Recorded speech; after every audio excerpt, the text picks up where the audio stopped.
Hey, I'm Dave Jackson from the schoolofpodcasting.com, and I'm the guest today on The Inspiring Show. Welcome to The Inspiring Show with Paul and Jennifer Hensel, featuring inspiring interviews with thought leaders, storytellers, entrepreneurs, influencers, and legacy builders just like you. Learn from experts about finding your voice, mastering your mindset, and creating movements with your message. Tap into timeless wisdom and today's top strategies for transcending to new levels of success, happiness, and joy.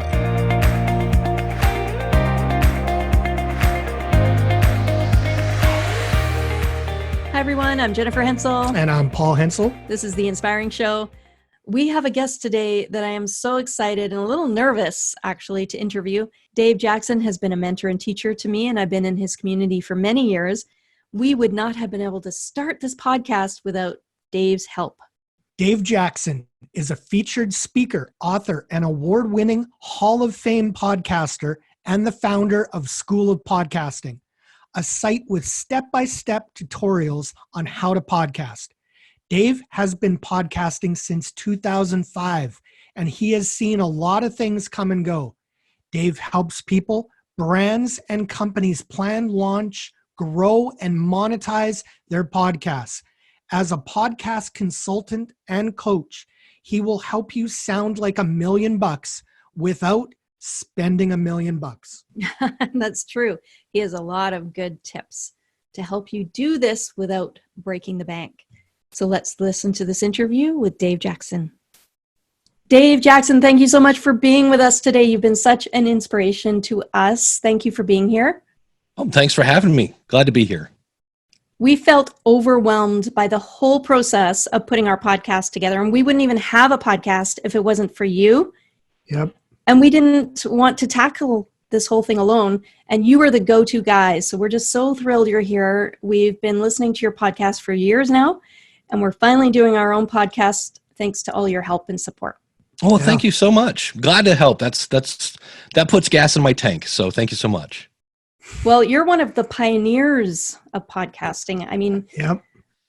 I don't want to say you're the grandfather of podcasting, No. but you're definitely one of the pioneers that's helped so many people. What year did you start? I actually started in 2005. The kind of the original, the official grandfathers of podcasting started in 2004. I came in at the beginning of 2005, and I had I'd been doing a blog for musicians, and through that I had met some people that were kind of into internet marketing, and this one guy came back, and he had been to this big conference, and he said, which tells you how long ago it was. He goes, "You know how you missed the MySpace boat?"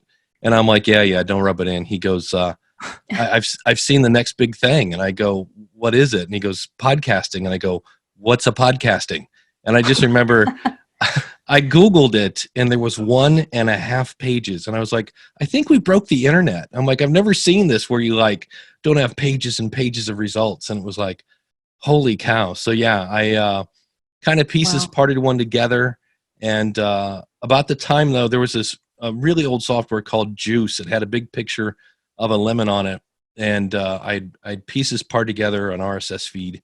And I just remember I uploaded my file and started that software, and I saw the file come down to the software, and I went, "Oh, now I get what this thing does." So, and as soon as I saw that, I was like, "Oh, this could be really huge," because I understood it was on a global scale, and I was like, "All right, this could be really, really fun." So I knew right then that podcasting was going to change the world. It just took, years and years and years of walking around going, do you listen to them? Like, do I need an iPod for that? No, you don't need an iPod.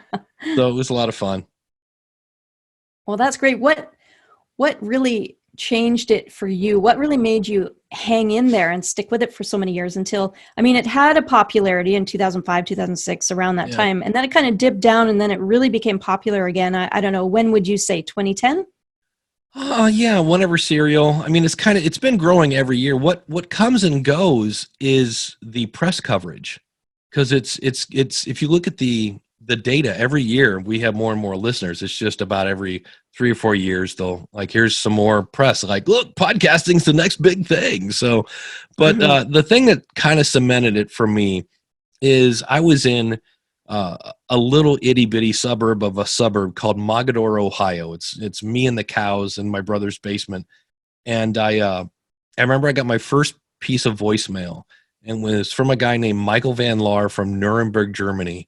And I just remember hitting play and hearing him say, "Hello, Dave, this is Michael Van Laar from Nuremberg, Germany." And I just hit stop. I'm like, did he just say like Germany? Like what?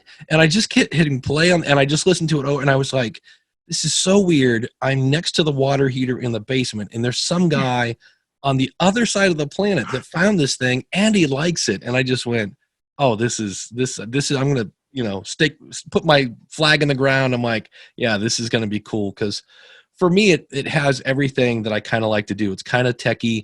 You can be as creative as you want. And for me, I get to help people, and that just scratches every itch I have. So that's when I was like, okay, it might take a while, but there's just so much potential here. Eventually the world's going to figure it out. That's amazing. So tell us a little more about your story as far as, what was your state when you started podcasting? Because this obviously filled some satisfaction for you, but what were you doing at the time? Yeah. Well, I had just gone through a bankruptcy and a divorce. So I'd had a 2004 was a grand year for me. And my brother had said, hey, why don't you come live in my house until you get back on your feet? And I was like, no, I'll just get an apartment. And he said, no, I insist. He goes, because you're going to have legal bills, which I did. And so that had happened. And then shortly thereafter, my background's in training. And so with trainings like radio, about every 7 years, they just let you go. And I was like, why are we not firing the guys that can't sell training? Instead, we downsized the training department. And so I forget, it was shortly thereafter, I lost my job and had to go get a new job. And I was like, I need something, because my original degree was in electronic engineering. And I'm like, I need something with a flexible schedule, and yet will bring in a little bit of money to help me pay for books and all the other fun-filled things, because I went back to school to get a teaching degree.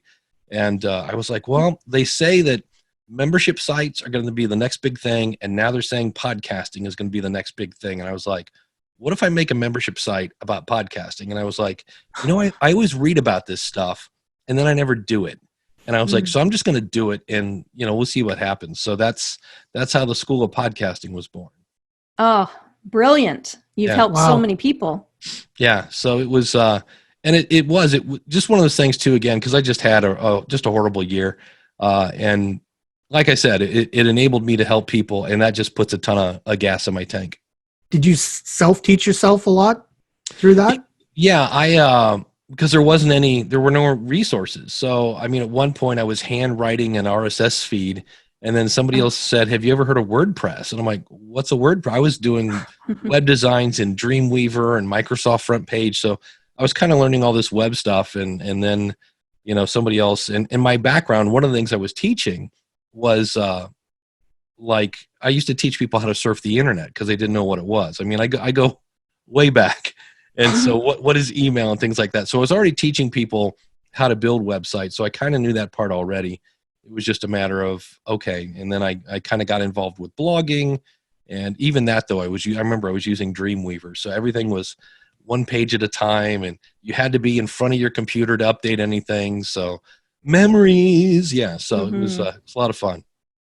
But that's kind of what I did for my job. It's I always say, if it's software, give me a manual in about 40 minutes, and I'll come out with something productive. So it's just what I do.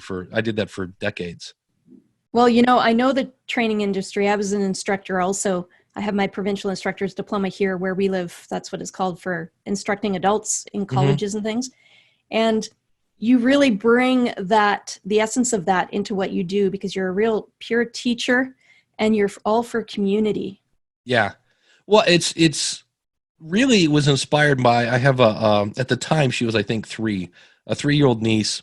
I'm staying at my brother's house, so she's there, and I hear her having a blast, and just the cutest little 3-year-old giggle of a girl. And I walk by the room, and I go, Emily, what are you doing? She goes, Roger Rabbit's teaching me to read, or something like that. And I was like, what? So I walk in this computer game, and it's going gangbusters. And I was like, she doesn't even, because she was really getting like spooky smart. Like, you kind of want, can somebody hand her a Barbie? Because she's getting a little too smart. And it just dawned on me. I said, if you can make learning fun, nobody realizes that they're actually learning. They're just hanging out and having a good time, and they walk out with a bunch of knowledge. So, and that actually was then, one of my favorite teachers had that kind of strategy. I used to call it, and I've kind of deemed it now. I try to do edutainment, so it's half Mm. educational and half, if you can kind of get them laughing and things like that. So, so that's kind of what I've always based everything on. Let's make it fun. Let's build a community, and I think just the fact that the more I learn about different cultures and communities, nobody likes to be judged.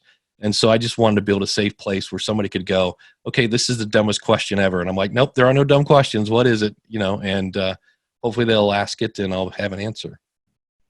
Yes, we're in your community and it is so helpful. You can just pop in there, ask a question, and we just absolutely love it. You've created a great environment there for learning. Thanks. Yeah. Yeah, you've really done a really good job at keeping it simple, easy, and achievable for new people. And, for people like me who aren't as tech as you or my lovely wife. Well, that's good. That's the goal, because I've had people. I think one of my favorite clients back in the early days, her name was Marcy Rosenbaum, and she was in Florida, and she called me up and said, I need to start a podcast, but I hate technology because it hates me. And I was like, all right, challenge accepted. I said, we can do this. We're just going to baby step it through. And I remember she called me and just in tears and just ecstatic. And I'm like, what's the matter? She's like, I'm in iTunes. And I'm like, yeah, remember we submitted it yesterday. I told you to be a couple of days. And she goes, no, I'm in iTunes. And she goes, I told you I couldn't do this. And you kept telling me I could. And I said, well, I told you, just follow my lead. We'll get you there. So I never will forget that phone call. It was kind of funny and cute at the same time. And it was just, that's one of my favorites, to have somebody who says, oh, nobody would ever listen to me. And then later they're like, holy cow, I've got a whole bunch of people listening to me. And I'm like, yeah, I told you. So it's fun. So our audience, Dave, is made up of coaches, speakers, authors. What are the benefits for them to start their own podcast? Yeah, number one, it shows that you can put a coherent thought together, for lack of a better phrase. So I've gotten a few speaking gigs from that. It also positions you as an expert. I kind of jokingly say I do a weight loss show, even though I lose weight and then I find it, and then I lose it, and then I find it. and I say at the very beginning of the show, I said, I'm not a doctor, I'm not a trainer, I'm just a person like you trying to lose weight. And I get the most insanely detailed questions like, my cholesterol is this and this and that. And I'm like, did you not hear me at the beginning? I said, I'm not a doctor. But the only thing I can think of is they must think, well, you have the podcast, so you must know this stuff. And I'm like, no, I don't. So it is one of those things where you'll position yourself as an expert. You'll also potentially end up being more efficient. So if there's a question that you answer all the time, whatever you're coaching, and you're like, oh, if I have to answer that again, I'm just going to go bonkers. Well, now what you can do, those kind of questions are your first episodes. Do those. And then if somebody emails you and says, hey, what's the whatever? And you go, oh, well, you still answer it, but you can also say, hey, we actually talk about this in my podcast. Here it is. Well, now they're going to go over and get that answer. But all those other questions that you're like, oh, I hope I don't have to answer that one again, are also there. And what happens then, if they listen to your podcast, when they come back, now they've got really good questions. And you're not spending your time answering all the kind of, total, I don't know, beta 101 stuff. You're like, oh, okay, which is good. I don't want to make it sound like I don't want to be, you know what I mean? That there are those questions. So I had a friend of mine, Jason Hartman, that does real estate. And he said he gets a much warmer, because they kind of know, like, and trust you. And he goes, they're really ready to move when they now approach him, where before it was kind of like, I don't understand, financing or whatever you need for your house. And he goes, I don't have to answer those anymore. He goes, I'm getting a much better grade of customer, potential customer. So it can be a resource that people can tap into. It can be a value-added service, basically, for those kinds of clients. Yeah, it's like an audio business card. One of my favorite calls I got, I think the guy was driving from Minnesota to Georgia. And I'm weird. I have a phone number on my website, and from time to time, most of the time it goes straight to voicemail, but there are times when I'll answer it. And I picked up the phone and I said, hey, this is Dave. And he goes, Dave Jackson? And I go, yeah. And he goes, you answer your phone? And I'm like, yeah. And he goes, oh, well, I'm driving from Minnesota to Georgia. I've been listening to you for about the past 5 hours. And he goes, I just want to let you know, I don't know what I'm going to podcast about, but you're my guy. And I was like, well, great. Let me know when you're ready to go. And so it's not the end of cold calling, but people do get to know, like, and trust you. And I have said that to, because I quit doing these. People like, can we get on the phone and see if we're a good fit? And I got 700 episodes. I'm pretty sure you can figure out if we're a good fit or not. Yeah. Because I have found usually that's usually a ploy for, can I get free consulting? You know, Mhm. it's like 10 minutes of answering your questions. Yeah, you know what? Whatever. And they move on. You're like, yeah, okay. So I've done that a number of times, and now I just say, go listen to the podcast if you like it, if you don't. And then if we do some sort of consulting and you're really unhappy, I'll be happy to refund it. But that hasn't happened yet. I can't imagine that happening, Dave. We've done some of your one-on-one, and it saved us more than hours, weeks, months. It just is so helpful. The amount of value you give too, it's Yeah. surprising someone would want more value. I can't imagine someone giving as much value as you have. Mhm. Yeah, well, one of my other backgrounds was customer service. I worked for a copier company, and that's kind of where I started getting into training. I would go out and train people how to run their equipment, but I was also like the customer service rep. So I was the guy that was always, handling the objections or whatever and things like that. And so my goal was always to over deliver, just shower them with service to where they're just like, okay, enough, we're good, we're happy, leave me alone. Yeah, So that's always the goal. that really shines through in your membership. So, Dave, what are some of the steps that people can take to get started?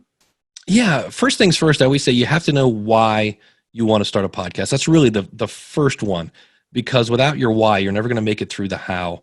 And if the answer is, I don't know, it sounds cool, I'm like, I don't know if that's really a good answer, because it is a lot of work. I'm sure you guys can attest. It's like, as easy as it makes it sound, it's still a lot of work. And so you have to figure out the why and then the who. So who am I talking to? And that's really the tricky part. I have a thing in a presentation I do that I put up the phrase, starting a podcast is hard. And I always ask the audience, how many people think it's hard? And a lot of them will raise their hands. And I'm like, nope. I said, because I could start a really bad podcast a day and talking to my phone, it'll be in iTunes in a day and a half. I go, starting a good podcast is hard. I said, that's really the trick. And you have to figure out, okay, here's what I'm looking to do. I'm going to, enhance my coaching business, and I want to be seen as an expert. Okay, but how can I do that? Here's my target audiences. Maybe I'm an HR professional and I'm trying to coach those people. Okay, well, what do those people want to listen to that I'll hold their attention, that will hopefully then get them to hire me as a coach or a consultant and things like that. And that's really the fun part, because you have to figure out what do they want to listen to that will also then position me. So that's where, like, a lot of coaches will do Q&A. And today we're going to talk about one of the most frequently asked questions, or if it's, they'll cover the news. So, hey, here's what's going on. Here's my thoughts on that. And I always say, even if you do interviews, one of the things you can do, because when you do an interview, you're kind of growing your network. And so at the end of that, you can do what I call the Jerry Springer. For those that remember Jerry Springer, at the end, he'd kind of go, what did we learn today? And that's where, as much as you've put the spotlight on your guest, at the end, you still want to kind of throw in your opinion, like, this is why I like this, and this is what I believe. Because in the end, if the goal is to put you as the expert, you got to throw in a little bit of opinion there. And rather than interrupt your guest over and over, there's that. So the why, the who, and then, kind of the what. And then the other thing is, so many people worry about, they hear about these big audiences. And I'm like, when you first start out, you're talking to, 20 people, if you count your cousins. So it's not going to be that bad. And like anything else, when you first start, there's no way around this. Your first episode is not going to be as good as your 10th. It's just the way it happens. And so at some point you just have to put it out and go, all right, it's not too, it doesn't seem like it's embarrassing. So I'll go ahead and put this out. And that's the other thing. It's not radio. So you can, if you make a flub up or things like that, you can always edit it to make yourself sound brilliant. So, and then I guess the last thing is your equipment. So many people think you have to spend thousands of dollars. And I usually say you can get started for about the price of an Xbox. There's a microphone right here. The ATR 2100 goes for about $80. And in some cases, if you're doing a solo podcast, that's all you need: free software with Audacity and a media host, and off you go. So it's really not as hard as you think it is. So many people are like, oh, I'm not a techie. And I'm like, nah, you probably got a lot of the skills already. That's what we like about your school. You cover all those areas. You talk about shaping your idea, and you talk about how to record it and all the Yeah. equipment, and then how to publish it and get it out there. And you cover all those areas in such detail. I know when we were doing one-on-one with you, I had a bit of a panic, and I contacted you and you helped me through it. And it ended up being, the final answer was just relax for 24 hours. And, knowing to just, okay, now just stop and wait. Like, that's just as important as all the little equipment and details and software and stuff like that. But you cover all of it. Yeah, it's one of those things that, because there are so many apps, and you've got Apple and Spotify and Google, and everybody does everything just a little bit different. So there are times when you're like, wait, hold on.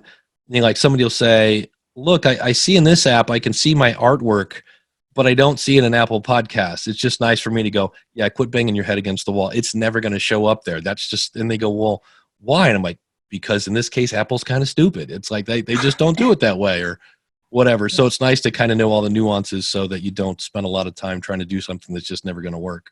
Mm-hmm. And podcasting really helps people get their stories out there as well. That's how our journey started, was with Paul's story. And so it's helped us do that. Yeah. I always tell people, if some of us want to get on TV or radio or in the newspaper, and you just can't get anybody's attention, and you can start a podcast. And a lot of times it's not, it doesn't have to be like weight loss. We all need to lose weight, but it's these little niche shows that I always get kind of amazed at how people are just super close. There's one on, it's called Adoptees On, and it's all about being a person that's been adopted, because the only people that understand what that's like are other people that have been adopted. And I didn't realize that we always see the whatever Hallmark movie of the week, where the person searches and searches and finds their biological parents, and oh my gosh, I've been searching for you my whole life. I never because I've seen the Hallmark version. There are versions where people find their biological parents and get rejected again. And I was like, oh, I can't imagine how. And the only people that understand that are other people that have gone through it. So you have these little pockets of people. Lee Silverstein does We Have Cancer.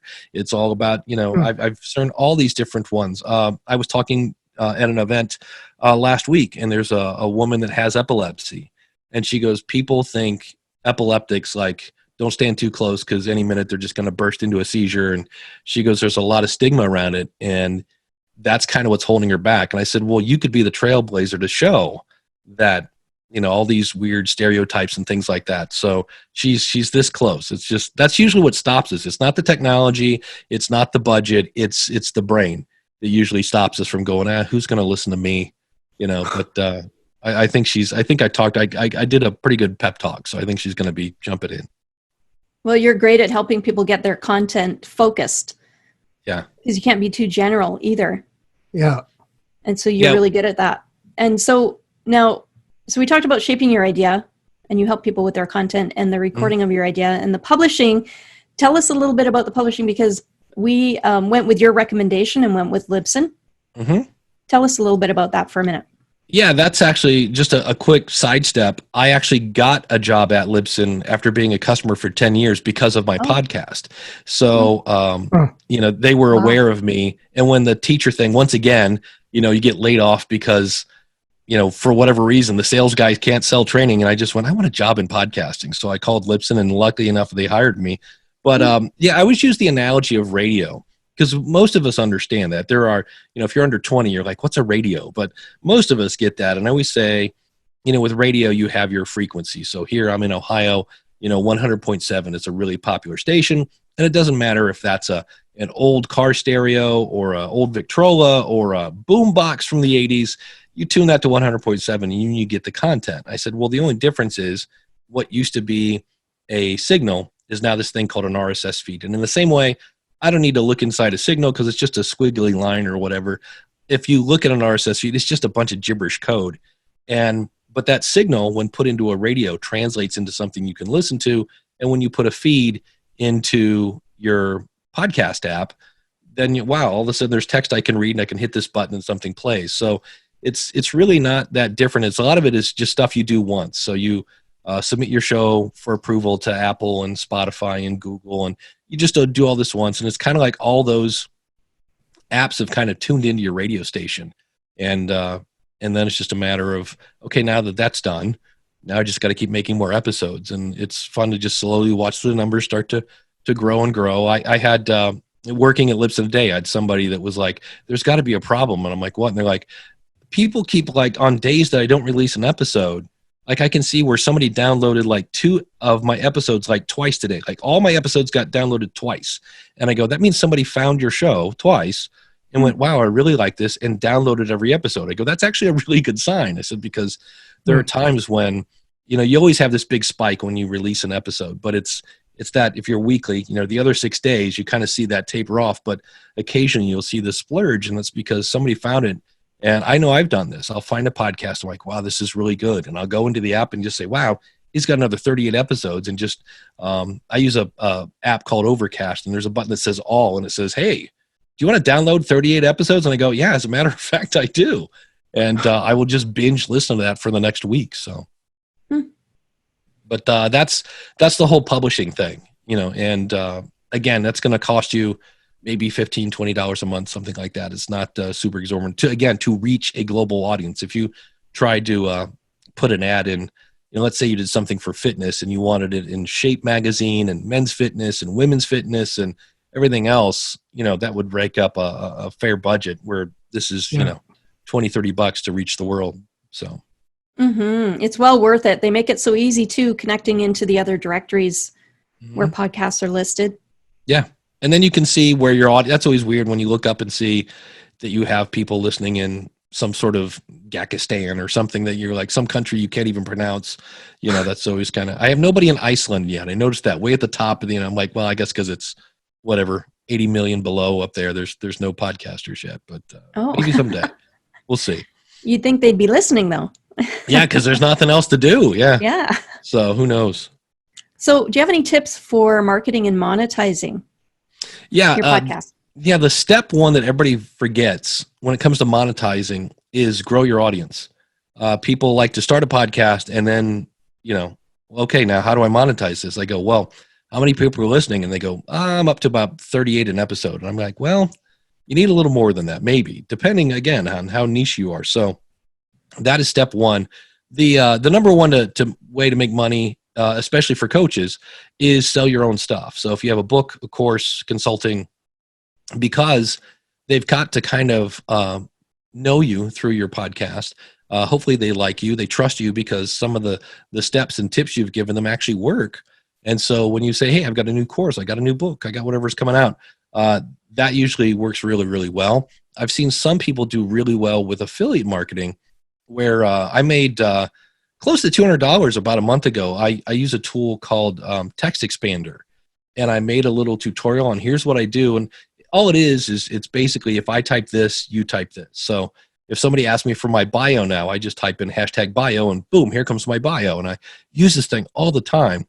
And I forget how much I make if somebody makes a sale, but it's not much. But I was really surprised. I was like, holy cow, but I just made a quick little video. Underneath the video was a link for my affiliate link, and it says this is an affiliate link. So some people are doing great with that. Then you get into host read ads. If you've got a big audience, you can make some money with that. And then the last, there's also crowdfunding. There are some people that are really absolutely crushing it with this. There's a show called, I think it's El Chapo House. It's a political show, and they do 4 episodes a month. 2 of them are free. The other 2, if you want them, are $5, and they're making $160,000 a month. And I was wow, that's a unique model. Yeah. And so, because a lot of people get really elaborate with crowdfunding, they'll come up with different levels. If you give me $10, I'll give you a shout out. If it's $20, you do this. And they're like, no, let's just keep it simple. And I was like, wow, okay. But it kind of makes sense. Most people, when it comes to crowdfunding, what they want is just more stuff. Like they want more of you. Some people want to help steer the show, but most people want more stuff. The thing I'm seeing that's not working is people will do an advertising free version. Well, if you've done a good job and matched your advertiser to your audience, they don't really mind the commercials unless they're 10 minutes of them at the beginning of your show or something like that. So there's that. And then the last way is what I call dynamic ad insertion. And it's kind of weird because the technology is not bad. It's really pretty cool. And it's where you can go in and say, look, at this point in my podcast, put in an ad. The bad news is right now they're paying like next to nothing. And so I'm playing with the system right now, and I checked, I was making 0.0017 cents per download. And so, if you're getting 300 or 400 downloads an episode, you're like, wow, what am I going to do with this 38 cents? So it's that one is there, but you'll see people kind of quoting that, like, you can make money from day one. And I'm like, all right, they're not lying. It just don't quit your day job yet when you're making 0.0017 cents a download. So those are the primary ways to make money with your podcast. Well, it can pretty much take 3 years, can't it, to really establish yourself in your podcast? As I've kind of been watching people, there's a great book by Valerie Geller called Beyond Powerful Radio. And in it, she mentions that, and she's talking about radio audience. She said, usually like the morning person, the morning crew, if you switch, it's going to take them a couple years to build the audience. And as I started interviewing people that were really making a difference and in some cases quitting their day job, it was like, oh, there's Darren Dake. He does the Corner Talk podcast. And it took him about 3 years. And then there's Natalie Ekdahl, who does Biz Chicks, and she now runs her own conference for her audience. And it took about 3 years. So it's the case where every January I have people, and I'm not making this up, that want to start a podcast and quit their day job in 6 weeks. And I'm like, I hate to be the bearer of bad news, but that's really, really likely not going to happen. It's like 99% of the people are not going to do that. I mean, there are legitimate businesses that start, restaurants, and they've scouted, the place, all the stuff that you do to start a business, and they don't, turn a profit for a while. I mean, Amazon didn't turn a profit for years. So now look at them. Yeah. I think they're doing okay now. Yeah. They made it through. Yeah. All right. I really like how you're one of the most willing people to share what you've learned. Yeah, it's just, again, it's the teacher in me. That's what sometimes I always wonder if I'm annoying. Like I was at a conference this past week, and I went into like the teacher's lounge, and somebody was doing something, and I just went, oh, did you know there's a tool that'll make that better? And it's just one of those things where I'm like, okay, am I being that jerk that just has to butt into every conversation? And I don't want to come across as a know-it-all, because I'm not a know-it-all. There's a lot of things I could learn, but anytime I can help somebody, it's hard for me not to do that. So I was. Well, you have a easy listening to voice. Yeah, when it's around, my voice right now, because I spoke at a conference last week, and I'm getting ready to go to one. And at a conference, I will literally, from about 8 a.m. till, who knows, midnight, I talk nonstop.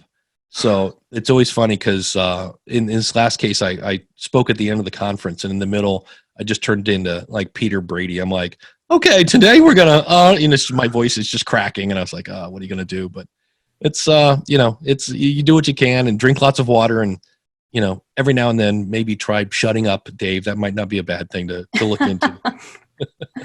You're always helping people, and you're always so humble, Dave, but you've won a couple awards. Yeah. 2017, you won for the People's Choice Best Technology, which was interesting because at this last event, they announced the new awards, and they said, there haven't been any awards till now. And I kind of like caught the guy in the hall when I go, hey, just for the record, there have been awards, because I won one in 2017. And then the one that still kind of blows me away, because it's voted on by your peers, in 2018, I was inducted into the Academy of Podcasters Hall of Fame. And yes, it's hard to make Dave speechless. But when I got off the phone with that, and they're like, and then that was the thing that was funny, is they told me, you're going in. And I'm like, well, that's awesome. And then they said, oh, by the way, you can't tell anybody. And I was like, what? They're like, yeah, it's not good. It's going to be announced in a week or so. So it was kind of funny, but well deserved. Yeah, well deserved. Thank you very much. Yeah, it's kind of fun when I do go to events. There are people that'll come up and say, kind of like you guys said, I couldn't do this, and and they're in some cases that they've never been a member of the School of Podcasting, just from listening to my podcast or things like that. So it's kind of weird because you don't know if you're making any difference sometimes. It's just you talking into a microphone, in the basement of your brother's house. And you find out later. I had one guy, he came, I live in Akron, Ohio, and he said, "Hey, I'm going to be in Akron. Can we meet up?" And I'm like, "Yeah." And he listened to the very first podcast I did, which was before the School of Podcasting, was for musicians. And I can't remember what I still can't remember.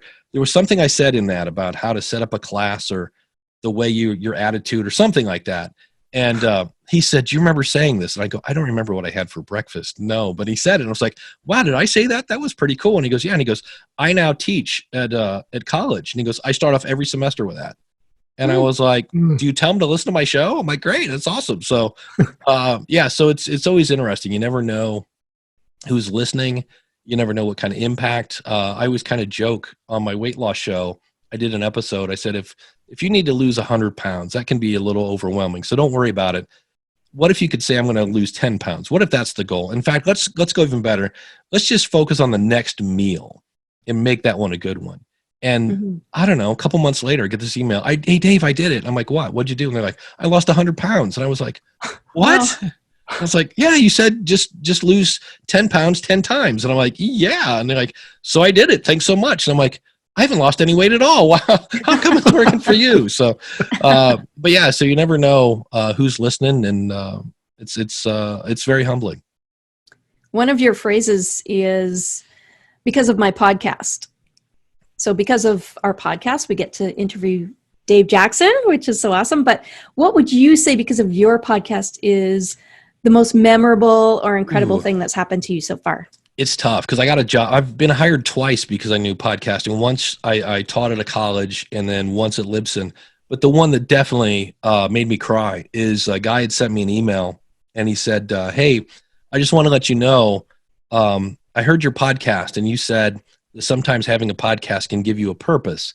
And he goes, "I was in a really bad situation." He goes, "My best friend for decades had died in, I think, a car crash or something that just took him, there was no warning at all." And he goes, "I had lost my job of 20 years, and I was pretty sure I had cancer." He was waiting for a thing to come back from the doctor. And he said, "And my favorite holiday is Halloween. So I decided I was going to take a gun and blow my brains out on Halloween." And he goes, Thanks. but I found your podcast, and you said, having a podcast might give you a purpose. So I decided to start a podcast." And he goes, I need to talk to some people, and I'm working on that and things like that." He goes, "But I no longer want to kill myself. And I just want to say thank you so much, because I don't think if I had heard that," he goes, "I probably wouldn't be on the planet." And I was just like, "Wait, what?" I'm like, it's me next to the water heater in the basement. I didn't expect any of that kind of stuff. And what was great about it is he had his phone number in his signature. So when Halloween came, I called him, and his name's Ryan. I go, "Is this Ryan?" He goes, "Yeah." And I go, "This is Dave Jackson." He's like, "Get out of here." And I'm like, "No, seriously." And I go, "I'm just making sure you're still on the planet." I'm like, "Dude, I need as many listeners as possible.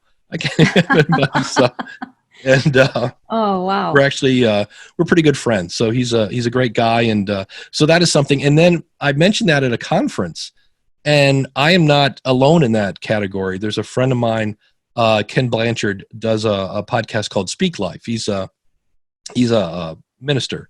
And so he does but he's so much more than just a minister. But he always ends his podcast with, "Hey, I love you, and there's nothing you can do about it." And he's had like 5 people. Like one guy was literally on the top of a roof on a cell phone, and he talked him down. So it's you end up with this connection with people that you have no idea how much you're impacting people's lives. So yeah, that's probably, it's going to be hard to top that one. Yeah, no kidding. That's deep. Yes. Yeah. So. Well, you've really encouraged us and given us the confidence. That's one thing that held us back. We were listening for years, we, thought it had to be perfect. And you just kept saying over and over again, just take the leap. It doesn't have to be perfect. You're going to get better at it by doing it, not by sitting back and just, learning. You have to jump in and do it to really learn the full thing of how it works. Yeah, I think my favorite line on that is from Kevin Hart, who's the comedian. He said, everybody thinks you're funny in the basement. He goes, you can practice your stand-up as much as you want, but you don't know if you're a good comedian until you do it in front of people. And that's where some people are like, well, what if I'm not any good? Well, you'll find out real quick and you'll be able to make changes. And, but yeah, that's, you just have to jump in. And I know a few people that their first podcast, either it just took more time than they thought, wasn't as fun as they weren't, but they went, ooh, but I'd love to do a podcast about this. So Grammar Girl, Mignon Fogarty, who actually was the first podcaster ever on Oprah, she does a show called Grammar Girl, and Oprah was doing a show on grammar, and because of her podcast, she had the attention of a Oprah producer. And but her first podcast was super geeky, technical white paper stuff. And because she's all into science and things like that. And she goes, I just did it. She goes, it just took forever to do an episode. And she goes, I love grammar. These are quick and easy. They're like 10 minutes long. And she started and it just went gangbusters. So there are a few people, it's like they didn't, for lack of a better phrase, hit it big on their first podcast, but the second one just went gangbusters. Oh, that's amazing. Cool. Well, if it's okay with you, I'd like to ask you 5 quick questions. We call this the speed round. All right, let's do it. Okay, first one. What do you do for fun?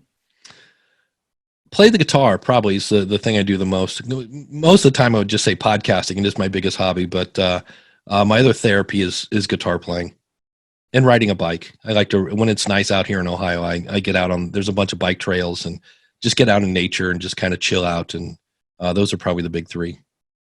Nice.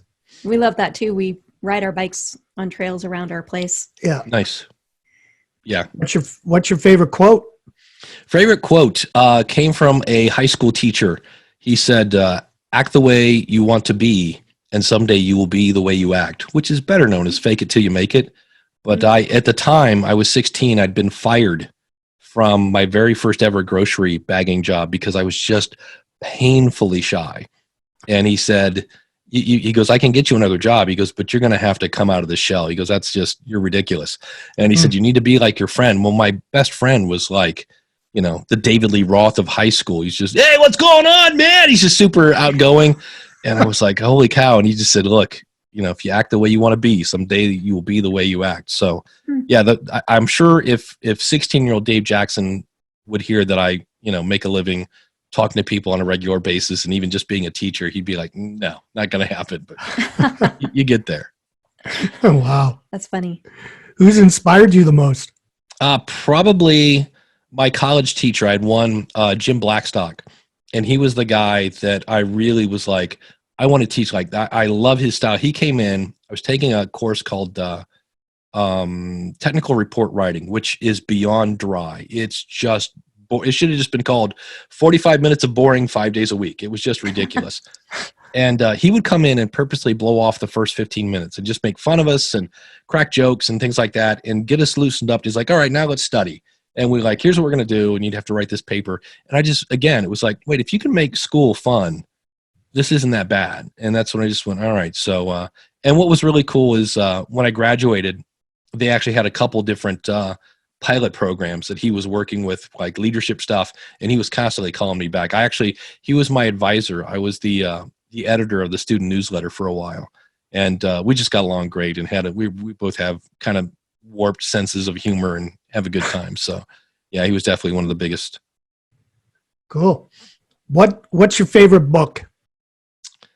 Ooh, boy, that's a good one. Right now, I would say Storyworthy.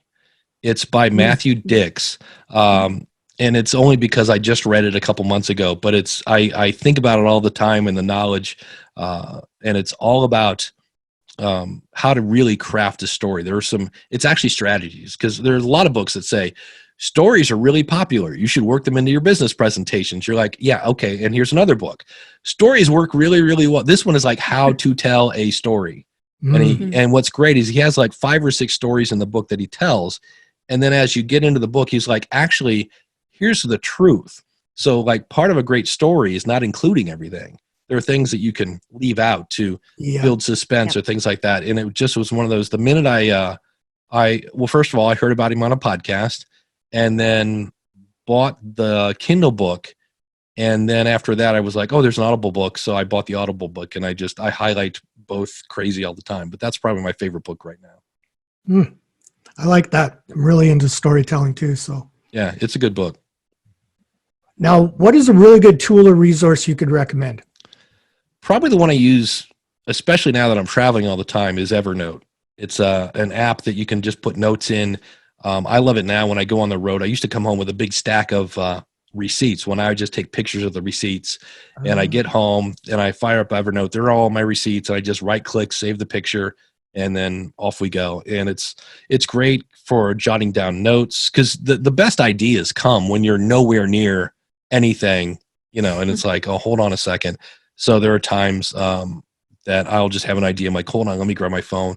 And even if it's something you don't want to type, you can even click a button and just record your voice and save it as a little note in the software. So I use that almost like a religion now. It's just crazy. Between that and my favorite to-do list item is called Todoist. And it integrates with Gmail, and it's another one where it's on your computer, it's on your phone, and it also works with the woman from Amazon whose name I won't say.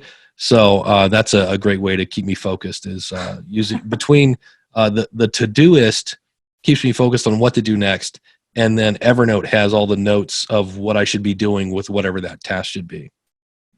I love Evernote too. Yep. It's fantastic. So, well, Dave, thank you so much for being with us today. We could not have had our podcast without your guidance. Yeah. We so appreciate you. Well, thank you so much for the kind words, and I'm glad I could help. And I look forward to, someday getting a Because of My Podcast story from you guys. It'll be great. So that's Dave Jackson, and he's the go-to guy if you want to start a podcast. And Absolutely. You can connect with him and check out all his links through the show notes at inspiringshow.com. So remember, until next time, you have a story and your story matters.